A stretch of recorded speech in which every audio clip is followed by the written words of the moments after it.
believe it or not, that one song is now 1/4 of my publishing income.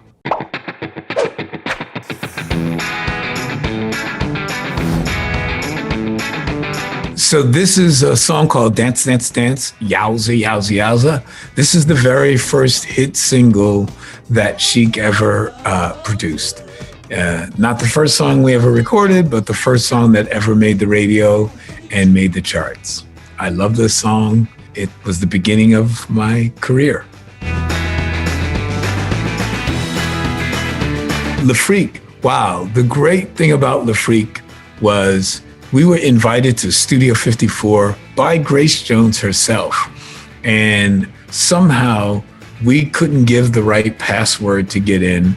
So they didn't let us in to see Grace at the stage door. In fact, they slammed the door in our faces and said, "Aw, F off." And they did that twice. And I happened to live around the corner from the back door of Studio 54. And when we went home, we got 2 bottles of champagne, Dom Perignon, which we used to call rock and roll mouthwash. We downed those really quickly and we got buzzed. And we remembered this guy slamming the door going, "Aw, F off." So we wrote a song that went, "Aw, F off. Don't F Studio 54, F off," which turned into "Aw, Freak Out," the biggest song in the history of Atlantic Records to this very day. So we always say, by not getting what we wanted, we got more than we could have ever imagined. Everybody Dance is the very first song that I ever wrote for Chic. Bernard had a day gig. Bernard Edwards was my partner and bass player. And I didn't have a day gig, but I did have a girlfriend who did. So when she left the apartment and went to work, I went to work and I wrote this song called Everybody Dance.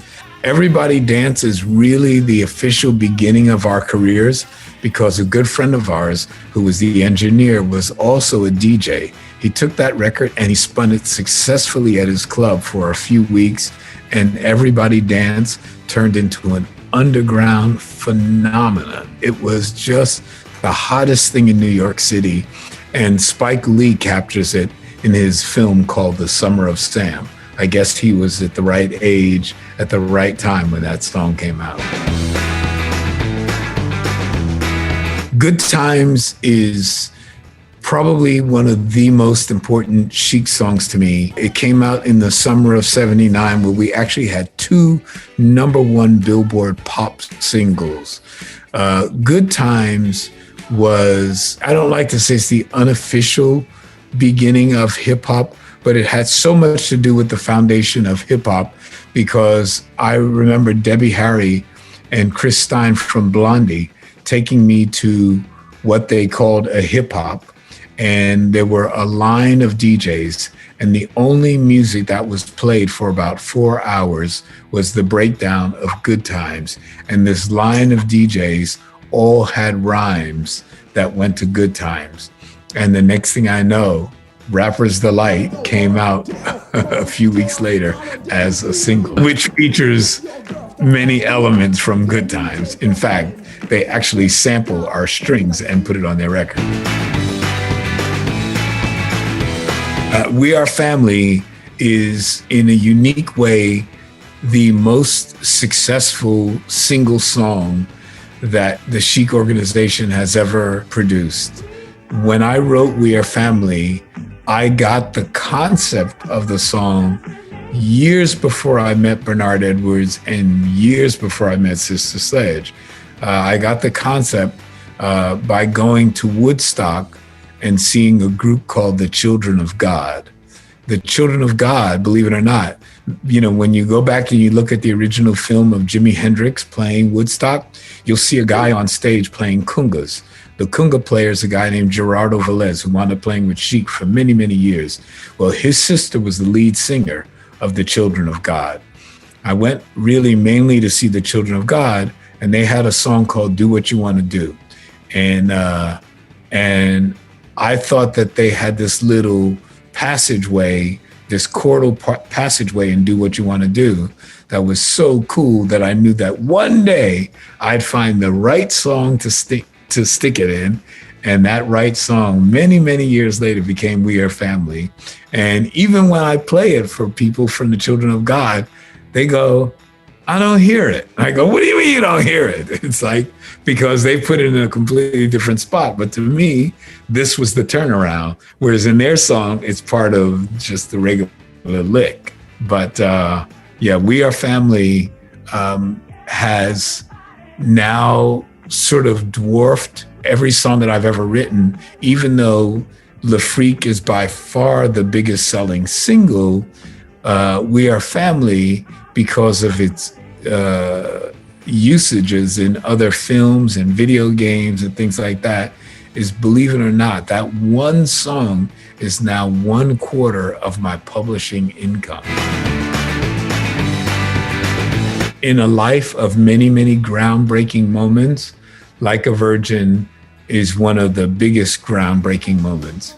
The Like a Virgin single was big, but Like a Virgin album is the biggest selling album in the history of the life of Nile Rodgers and Madonna, by the way. Wild Boys. Man, I have fond memories of the Wild Boys. At that point, I had already produced Duran Duran's biggest selling single of all time, which was The Reflex.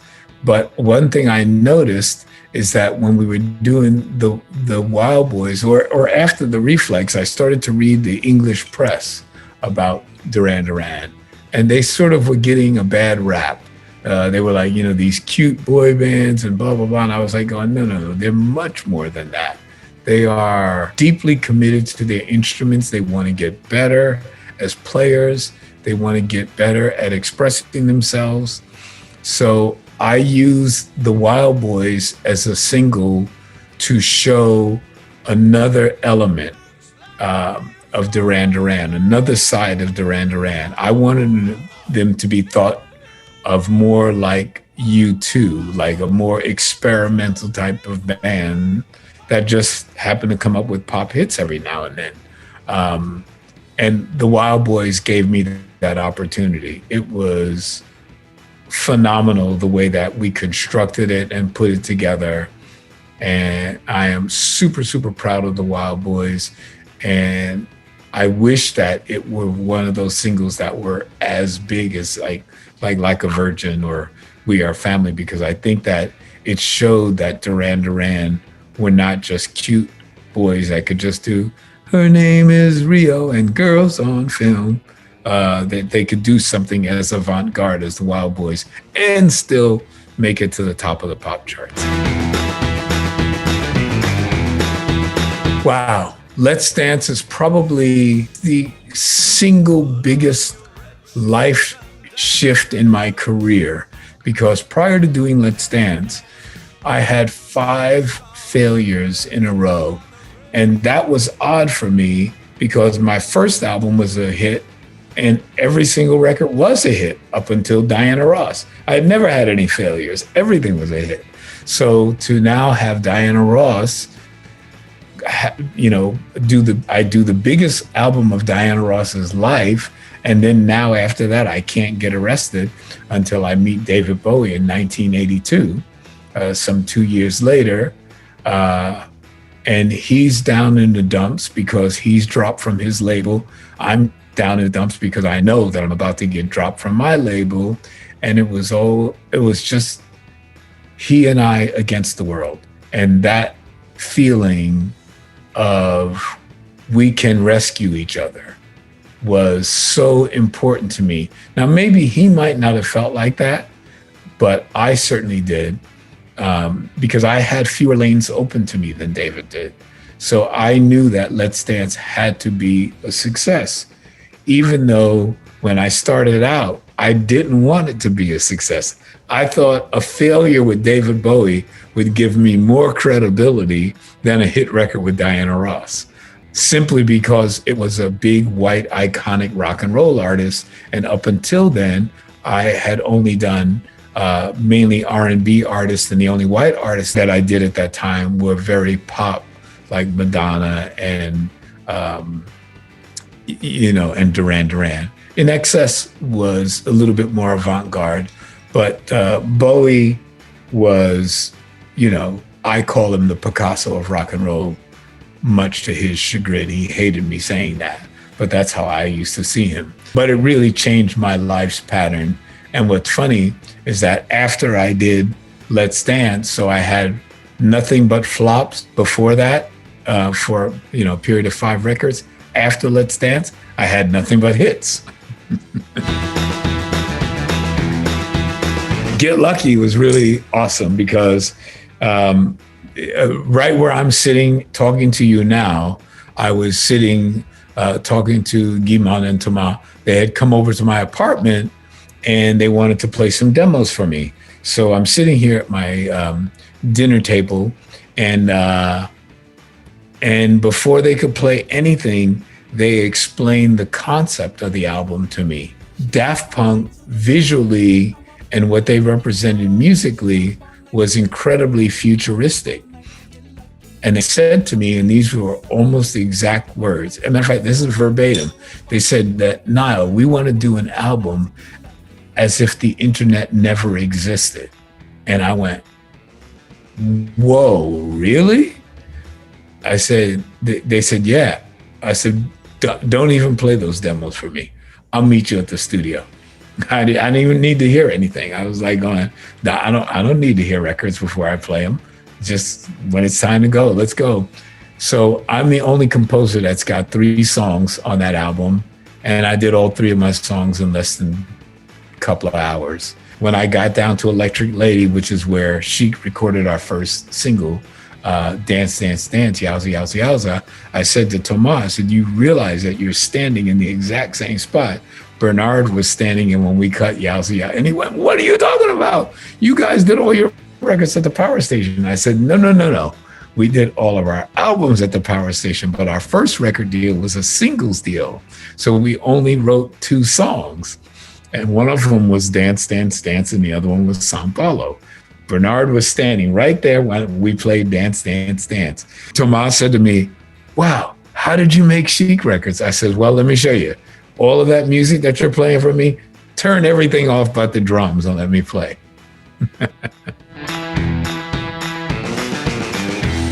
Yeah, I'm Coming Out by Diana Ross was so special with the way that that entire album was composed. But that song in particular, one night I had gone to a trans club and I was in the bathroom and there were all these guys getting dressed up like Diana Ross. And I thought, wow, this is bizarre. I never saw anything like this before. And this was early in my career. So I couldn't even get excited and say, guys, you won't believe this. I'm doing Diana Ross's album. This is so cool. And you're dressed up like Diana Ross. It's amazing. So I just said nothing. I just looked at this sort of spectacle developing around me. And I knew in those days I was a heavy partier and drinker. So I called up my partner, Bernard Edwards, and I said, look, man, you just got to do me a huge favor. I just need you to write this down for me because I guarantee you I'm going to get drunk tonight and forget it. And he was dead asleep. He says, okay, man, what you want? What you want? I said, wake the hell up and write down, I'm coming out. Okay, why? I don't understand. What do you mean, I'm coming out? I'm coming out of what? I said, no, just write down, I'm coming out. And he forced me to explain the scenario. I said, dude, I'm like in a Fellini movie right now. I'm in the bathroom and there's a bunch of Diana Ross impersonators on either side of me, at least 4 to 6 deep. It's the most incredible thing. And we are now doing Diana Ross's album. And if we do a song called I'm Coming Out, which would show how the gay community feels about Diana Ross, it would be like James Brown singing Say It Loud, I'm Black and I'm Proud. And he woke up and said, I get it. And the next day he came to the studio and we composed I'm Coming Out.